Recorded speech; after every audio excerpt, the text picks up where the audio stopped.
Le Grand Matin Sud Radio, 7h-9h, Jean-Jacques Bourdin. Nous sommes avec Maître Mathieu Chirez, qui est avocat de la veuve et des deux fils de Fabrice Muello, agent pénitentiaire, tué à Incarville dans l'Eure. Bonjour. Bonjour Maître Mathieu Chirez. Bonjour.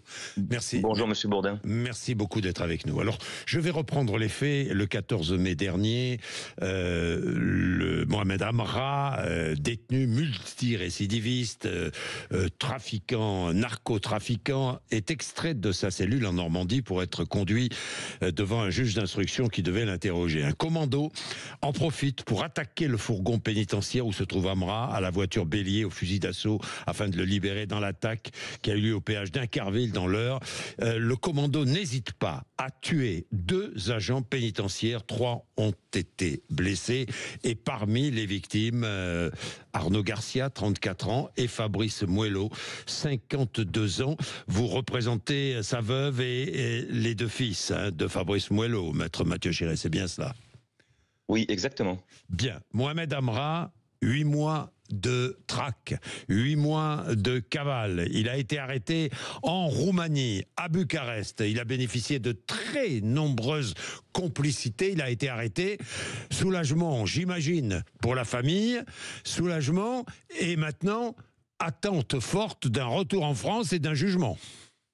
Oui, bien sûr, vous venez de rappeler les faits brièvement. C'est effectivement un premier soulagement pour la famille. Je dis premier soulagement parce qu'évidemment, il va falloir prendre connaissance en détail des investigations et de leurs résultats, ce qui va être rendu possible ces prochaines semaines en consultant la procédure.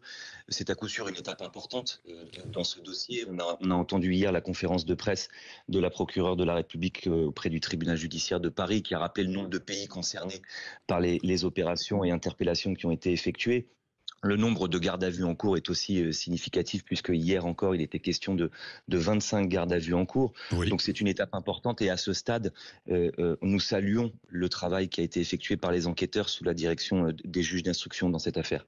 Oui, un travail de longue haleine avec des centaines d'enquêteurs qui ont travaillé sur ce dossier. Arrestation un peu partout en Espagne par exemple.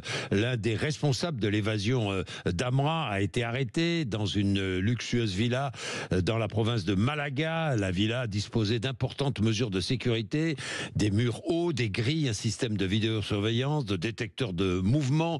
Les enquêteurs ont retrouvé des armes à feu chargées, des munitions, des brouilleurs, des plaques d'immatriculation. Mohamed Amra a été libéré par un véritable commando. C'est comme s'il était un haut responsable d'une mafia. Oui, écoutez, on a des ramifications et un système qui est en train de faire l'objet du travail de ces investigations. Je pense qu'il y a le temps judiciaire et c'est une étape importante. Nous allons pouvoir prendre connaissance progressivement de toute cette organisation et de ce qui a pu être mis en place pour que cette évasion soit organisée dans les conditions aussi extrêmes et de gravité aussi extrêmes qu'on connaît. Mohamed Amra va être extradé rapidement, maître? Écoutez, c'est le temps judiciaire. Aucun commentaire à ce stade sur ce qui a pu être dit ou relayé quant à ces déclarations. Vous imaginez bien qu'il ne s'est pas encore lui-même exprimé devant un juge français. Donc à ce stade, attendons la suite et qu'il puisse être présenté devant des magistrats en France qui sont en charge de cette procédure et qui vont pouvoir poursuivre leurs investigations dans le prolongement de ce qui a d'ores et déjà été effectué dans un dossier éminemment complexe et pour ainsi dire hors norme. J'imagine la réaction de la famille en voyant les images de Mohamed Amra en train de sourire au moment de son arrestation. La seule chose que je peux vous dire sur la famille que j'ai l'honneur de représenter, c'est qu'ils tiennent à être préservés à ce stade de toute forme de sollicitation, quelle qu'elle soit. L'avocat, c'est aussi ça. Vous voyez, je me fais leur porte-parole pour les tenir à l'écart de tout ça et qu'ils puissent bien entendu être préservés et que les choses puissent avancer encore sereinement.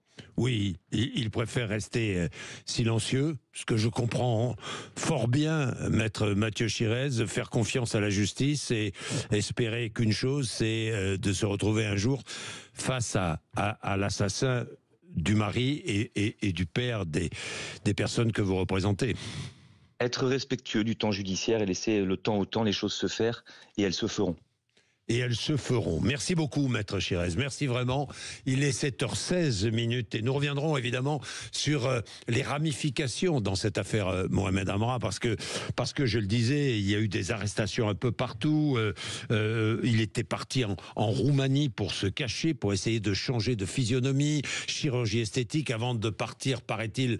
Il voulait partir, paraît-il, en Colombie. Nous avons parlé déjà de tout cela, mais Mohamed Amra a choisi la Roumanie. Il a peut-être d'ailleurs commis une erreur en allant en Roumanie, un pays qui coopère très bien avec la France depuis des décennies sur les affaires criminelles. Il est 7h17. Vous apprenez beaucoup de choses, comme moi, le matin sur l'antenne de Sud Radio, et on est très très heureux de partager tout cela avec vous. N'hésitez pas, 0826 300 300. Vous savez que vous êtes de plus en plus nombreux à nous écouter. Alors il y a la chaîne YouTube, évidemment, hein. Il y a Sud Radio sur YouTube, mais pas que ça.